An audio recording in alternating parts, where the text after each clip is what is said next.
तो ये हमारा दूसरा वीडियो है और अभी आप देख रहे हैं मेडिकल नर्सिंग के ऑफिशियल चैनल। आप किसी भी नर्सिंग एग्ज़ाम की प्रतियोगिता परीक्षा की तैयारी कर रहे हैं, किसी भी नर्सिंग कॉम्पिटिटिव एग्ज़ाम की तैयारी कर रहे हैं, तो यह डेली वीडियो आपके लिए काफ़ी हेल्पफुल होने वाला है। यहाँ पे एक अलग लेवल का क्वेश्चन जो अन्य सभी के तुलना में काफ़ी बेहतर है, आप लोग डेली देखेंगे तो आप लोग को पता चलेगा। तो चलिए करते हैं बिना किसी देरी के हुए शुरू। और डेली देखने के लिए चैनल पर आकर आप विजिट कीजिए, डेली या सुबह आपको वीडियो मिल जाएगा। तो चलिए शुरू करते हैं। डेली यह 15 क्वेश्चन का वीडियो आपको सुबह में मिलेगा, तो आप लोग जरूर देखिएगा। चलिए शुरू करते हैं। क्लेप्टोमेनिया, क्लेप्टो देख लीजिए, क्लेप्टोमेनिया का क्या अर्थ होता है। पहला ऑप्शन है आग लगाने की प्रबल इच्छा, चीज़ें चुराने की प्रबल इच्छा, बाल खींचने की प्रबल इच्छा, जुआ खेलने की क्रिया। तो देखिए, क्लेप्टोमेनिया एक मानसिक क्रिया है जिसमें किसी व्यक्ति को क्लेप्टोमेनिया होता है तो वह व्यक्ति में किसी भी चीज़ को, चाहे वह इम्पोर्टेंट हो या नहीं हो, ज़रूरत का हो या नहीं हो, उसके अंदर उसे चुराने का प्रबल इच्छा आ जाता है। तो क्लेप्टोमेनिया होता है जिसमें व्यक्ति किसी भी चीज़ को चुराने के प्रबल इच्छा रखता है। आप लोग देखते होइएगा कि कोई पागल व्यक्ति होता है, मानसिक रूप से ग्रस्त व्यक्ति होता है, तो देखिएगा वह प्लास्टिक का बोतल हो गया, अंड संड जो ज़रूरी का नहीं है उसको भी जो है चुरा चुरा कर अपने थैला में रखते रहता है। तो यही क्लेप्टोमेनिया होता है। ओके, आगे है दूसरा प्रश्न है, काफ़ी ज़बरदस्त प्रश्न है। कहता है मास्लो का ज़रूरतों का पदानुक्रम मास्लो हायरार्की ऑफ नीड्स में सम्मिलित है। यह बिहेवियर साइंस का बहुत ही इंपॉर्टेंट क्वेश्चन है, साइकोलॉजी का। मास्लो का आवश्यकताओं का पदानुक्रम आप लोग समझ रहे होंगे। तो यह स्व यथार्थीकरण, सेल्फ एक्चुअलाइजेशन, सेल्फ एस्टीम, शारीरिक साइकोलॉजिकल। तो मास्लो का जो पदानुक्रम है, जो हायरार्की है, उसमें सेल्फ एक्चुअलाइजेशन भी है, सेल्फ एस्टीम भी है, आत्मसम्मान, साइकोलॉजिकल शारीरिक क्रिया भी है, शारीरिक आवश्यकता भी है, और इनमें से जो है सभी। तो इसका right answer option number D है।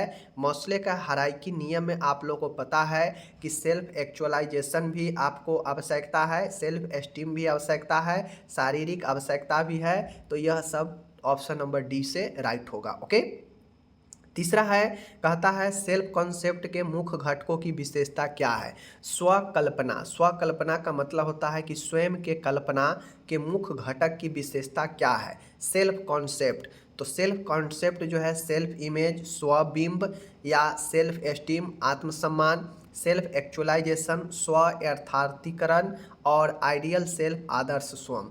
तो आपको पता होगा कि स्वयं संकल्पना, सेल्फ कॉन्सेप्ट का जो उपार्जन होता है, सेल्फ जो संकल्पना होता है, वह आत्मसम्मान से मिलता है। ठीक है, तो आत्मसम्मान से जो है स्वयं का संकल्पना जो है बढ़ता है। ओके, आगे है चौथा है, एक प्रभावी दल, एक इफेक्टिव टीम वर्क कार्य निर्भर करता है किस पे। एक मान गए आप टीम बनाए हैं, वह टीम में आप वर्क कर रहे हैं, टीम वर्क कर रहे हैं, तो वह वर्क कब इफेक्टिव होगा टीम के तौर पर, एक दल के तौर पर। तो विश्वास, पुरस्कार, ट्रेनिंग, सहयोग। तो इन चारों में से बेहतर तरीके से आपको इफेक्टिव टीम वर्क कौन दे सकता है। तो आपको पता होना चाहिए कि आपके टीम में एक एक जो काम करने वाले हैं सदस्य, उन सबको उस काम का अगर बेहतर ट्रेनिंग है तो वह एक इफेक्टिव फुल काम को कर पाएंगे। ठीक है, तो यही प्रशिक्षण ट्रेनिंग जो होता है वह एक प्रभावी दल बनाने में, प्रभावी दल के काम करने में बहुत महत्वपूर्ण भूमिका ट्रेनिंग प्रशिक्षण निभाता है। ओके, पांचवा है यहाँ पे देख लीजिए, सामाजिक प्रवृत्ति एटीट्यूड के तत्वों में सम्मिलित है।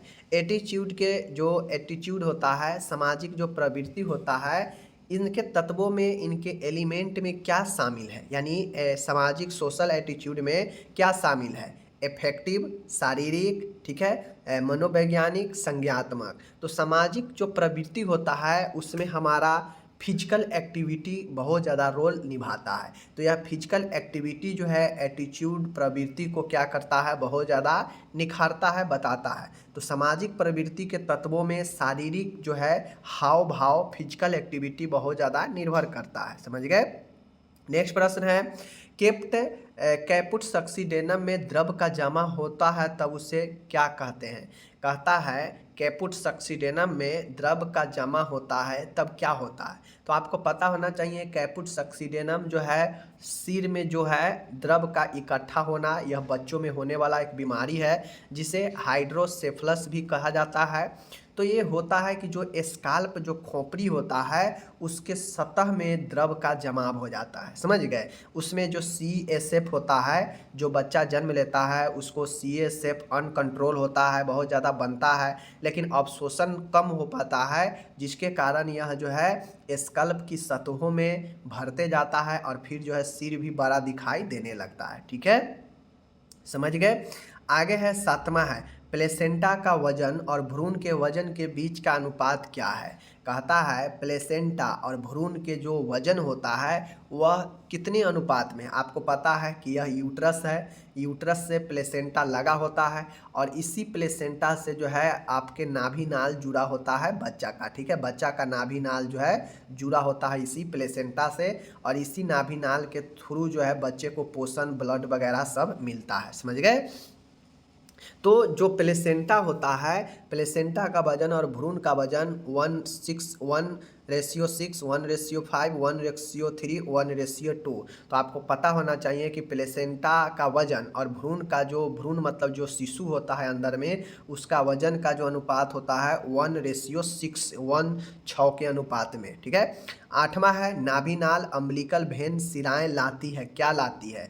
तो देखिए यहाँ पे उल्टा होता है। हम लोग को कंडीशन में आर्टरी जो होता है वह शुद्ध ऑक्सीजनेट रक्त लाता है, लेकिन अम्बिलिकल वेन जब से ही अम्बिलिकल आ जाएगा तो उसमें जो है उल्टा हो जाएगा। तो अम्बिलिकल वेन नाभि नाल जो शिराएँ हैं वह ऑक्सीजन युक्त रक्त लाती है या फिर ऑक्सीजन रहित रक्त लाती है या फिर मिश्रित रक्त या उपरोक्त में से सभी। तो जो अम्बिलिकल वेन होता है तो यह अब हम लोग जानते हैं कि अगर सीधा वेन होता तो डीऑक्सीजनेटेबल मतलब ऑक्सीजन रहित रक्त होता है। ठीक है, लेकिन यहाँ पे अम्बिलिकल वेन है तो इस कंडीशन में उल्टा होता है और यह ऑक्सीजन युक्त रक्त लाएगा। ठीक है, तो जो शिराएँ होगा अम्बिलिकल शिराएँ जो होगा नाभि नाल जो शिराएँ होगा वह ऑक्सीजन वाला ऑक्सीजनेट ब्लड को लाता है। ठीक है। 9वां है प्राथमिक प्रसव पश्चात रक्तस्राव प्राइमरी PPH है। मतलब कहता है प्राइमरी PPH क्या है? प्राथमिक प्रसव पश्चात रक्तस्राव क्या होता है?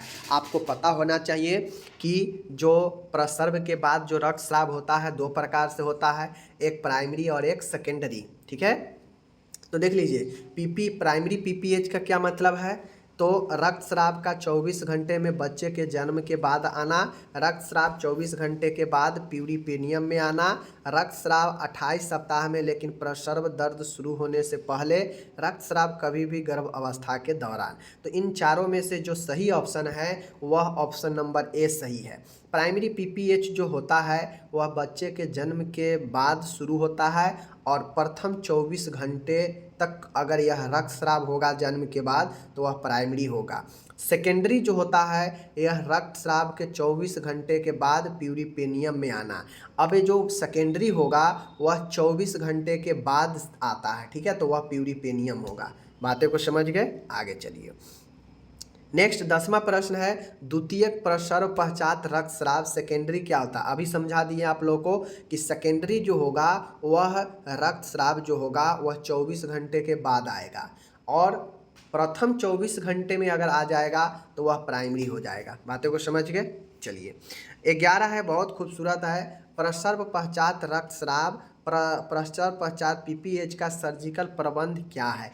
PPH का सर्जिकल प्रबंध क्या है? ठीक है, गर्भाशय धमनी को बांधना, डिम्ब को बांधना और गर्भाशय धमनी को सम्मिलित करना और इंटरनल इलियाइक धमनी को इंटीरियर डिवीजन कर बांधना। देखिए इन तीनों में से जो ऑप्शन है कौन सा है? तो PPH में अगर मान गए कंप्रेस करके दवाई देकर अगर इन सभी चीज़ों से अगर ब्लडिंग नहीं रुक रहा है तो फिर लास्ट में सर्जरी एक ऑप्शन बचता है जिसमें गर्भाशय आर्टरी यूटेराइन आर्टरी को बांधा जाता है।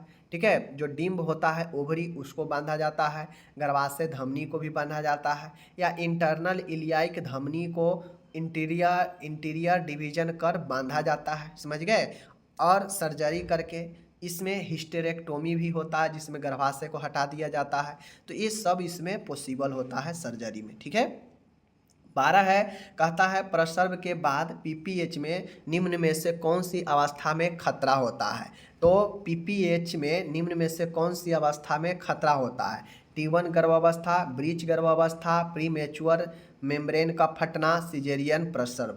तो आपको पता होना चाहिए पीपीएच में निम्न में से कौन सी अवस्था में खतरा होता है। तो जो T1 प्रेगनेंसी होता है इसी को हम लोग ट्विंस प्रेगनेंसी कहते हैं। तो ट्विंस प्रेगनेंसी में जो होता है वह काफ़ी ज़्यादा खतरा हो जाता है पीपीएच में, ठीक है। पीपीएच में ट्विंस प्रेगनेंसी जो होता है उसमें पीपीएच का बहुत ज़्यादा खतरा रहता है, क्योंकि बच्चा 2 बार जन्म लेगा, 2 बच्चा रहेगा, तो उस अनुसार पीपीएच का ज़्यादा खतरा का घंटी रहता है।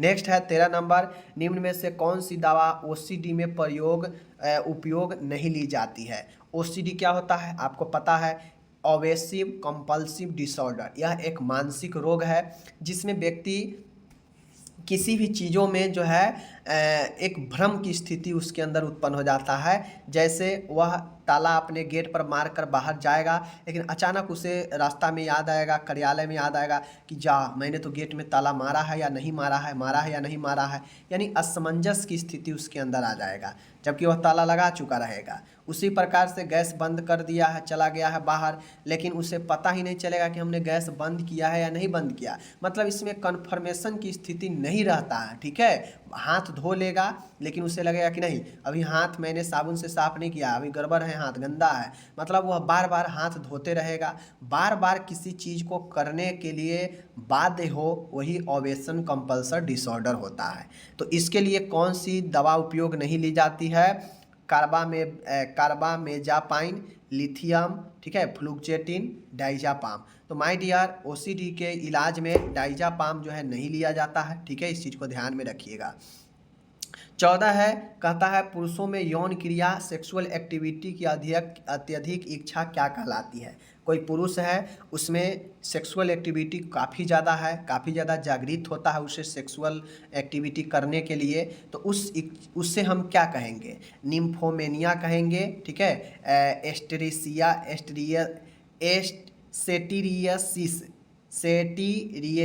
सेटीरियसिस कहेंगे, या ट्राइबेडिज्म कहेंगे, या सेडिज्म कहेंगे। तो एक पुरुष है उसमें बहुत ज़्यादा यौन क्रिया की एक्टिविटी की इच्छा जागृत हो तो उसे सेट्रियसिस कहेंगे, ठीक है, सेट्रियसिस कहेंगे, याद रखिएगा, बहुत इंपॉर्टेंट है। आखिरी है आज के इस वीडियो का, निचोड़ तकनीक, एस्क्यूज तकनीक का उपयोग किया जाता है। तो एस्क्यूज टेक्निक का उपयोग कहाँ पे किया जाता है, इम्पोर्टेंस में, प्री मेजुकर एजुकेशन में, बांझपन में, पेनिस में इरेक्शन के लिए। तो जो एस्क्यूज टेक्निक होता है, निचोड़ तकनीक जो होता है, वह किसी व्यक्ति में जो उसका पेनिस है वह सही से नहीं इरेक्ट हो पाता है, समय से पहले ही उसका जो है एजुकुलेट हो जाता है, शीघ्र पतन जिसको हम लोग बोलते हैं, इस कंडीशन में एस्क्यूज तकनीक अपनाया जाता है, ठीक है, निचोड़ तकनीक। तो ये हमारा आज का 15 नंबर का क्वेश्चन है। 15 क्वेश्चन तक मैंने आज बता दिया। वीडियो नंबर 2 है। इसी प्रकार से आप डेली सुबह में वीडियो आकर इस चैनल पर देख सकते हैं और हमें सपोर्ट कर सकते हैं। अगर आपको इसी प्रकार से वीडियो चाहिए तो डेली आकर सुबह में इस चैनल पर विजिट कीजिए, आपको हर एक दिन नए नए क्वेश्चन के साथ मिलेगा। हर एक नर्सिंग एग्ज़ाम के लिए काफ़ी महत्वपूर्ण होगा। ओके, मिलते हैं अगले वीडियो में। धन्यवाद, टेक केयर।